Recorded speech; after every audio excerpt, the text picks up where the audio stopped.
Fox News host has some blunt talk for Trump. You have to learn to lose.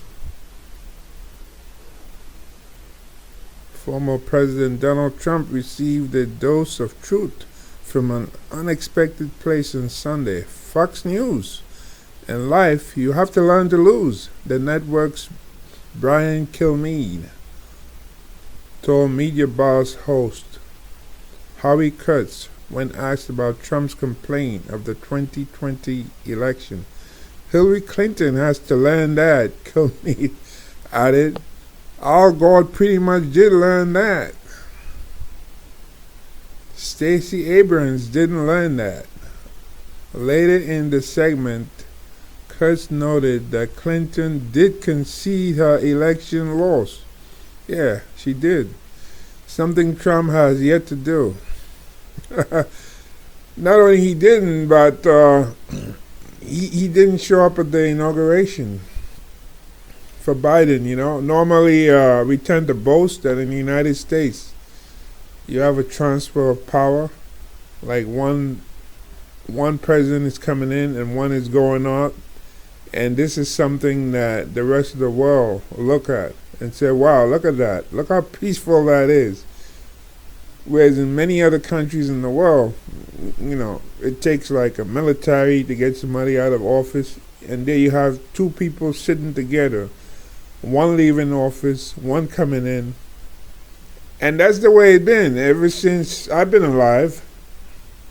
That's the way it used to be until Trump showed up. And then what Trump did, he took off like 8 o'clock in the morning, flew down to Florida. So you have the outgoing president wasn't in Washington, and the incoming president is sitting there, That's not the way it used to be. But Trump started a new thing, you see? Yep. Anybody looks back in history, you will see the outgoing president is sitting there near the incoming president until Trump showed up. So, Kilmeade, let's see here, get this down. It's coming up.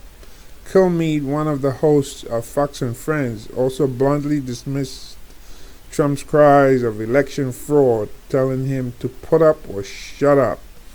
If you did, in fact, get screwed out of the election, put together an 8-team list of lawyers, not the ones we witnessed. Yeah, like Giuliani and that lady from Texas, and show us the districts and show us how, Kilmeade said. I have not seen any of that.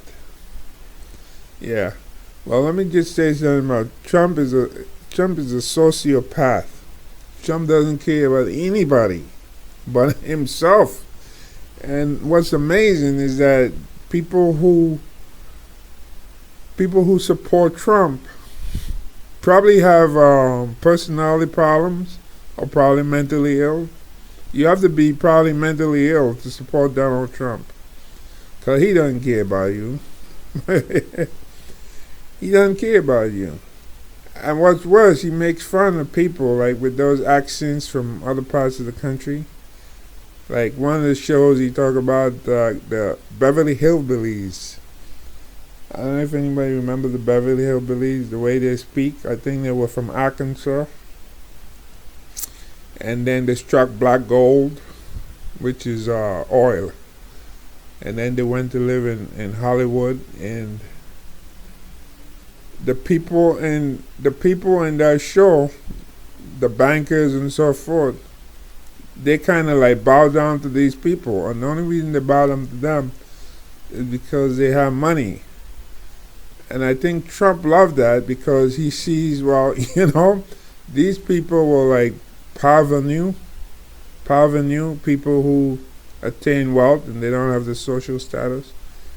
And Trump sees himself like, wow, yeah, this is the way I can treat people. The bankers run into me, I have the money and so forth, and they need something from me. And that's how the Beverly Hillbillies was. And then he made fun of their accent, the way they speak English and so forth. And most people most people who support Trump, like in, I don't know, the South and other parts of the country, they don't speak the way he does. They don't have his accent, and he doesn't care about them. This is the man who lived in a penthouse on Fifth Avenue, where they hold the Easter parade, where people dress up in fancy hats and so forth on Easter Sunday. And that's what Trump is accustomed to. And eating in fine restaurants. He has absolutely nothing in common with average person who support him. Yeah. And yet, for some reason, these people, I don't know what kind of hallucinogenic drug that they on, that they believe that he really cares about them. No, he doesn't. He's a sociopath. A sociopath. He doesn't give a damn about you.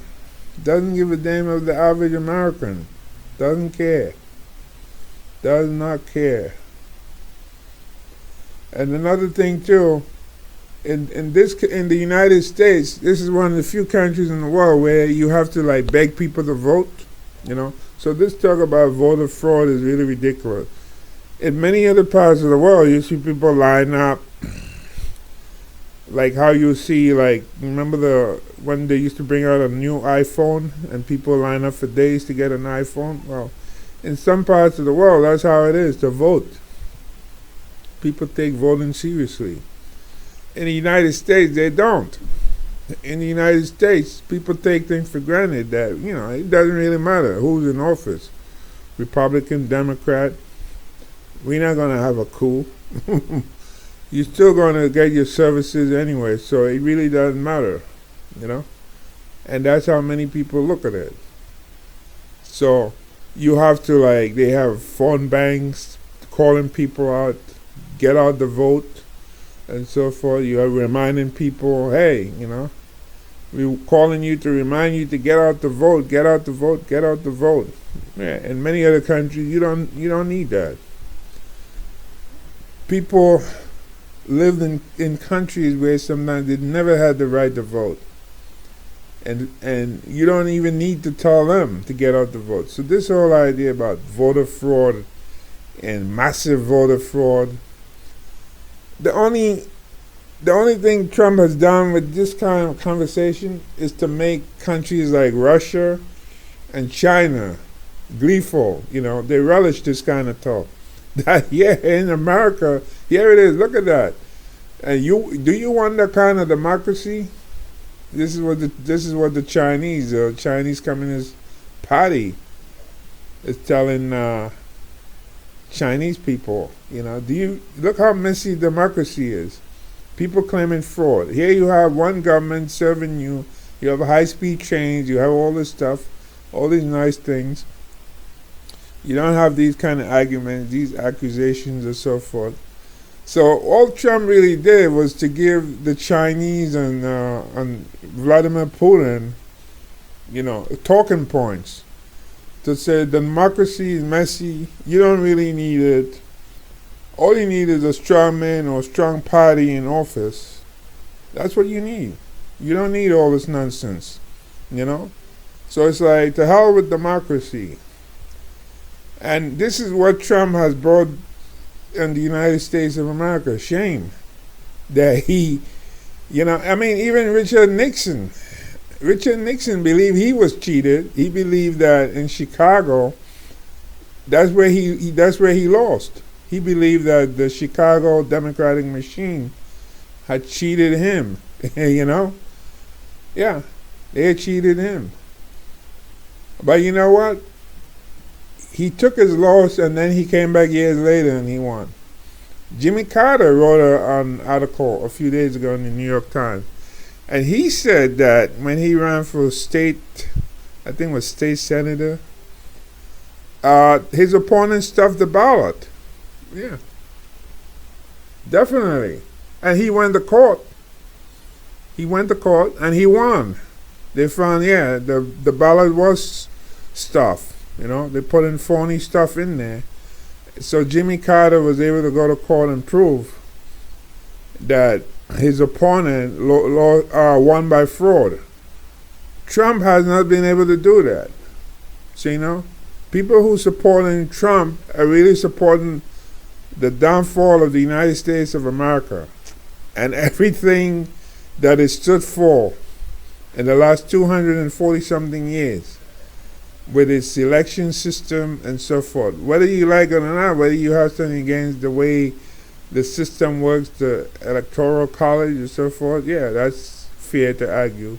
But this idea about massive fraud and so forth, nobody has time to be engaging in massive election fraud in the United States.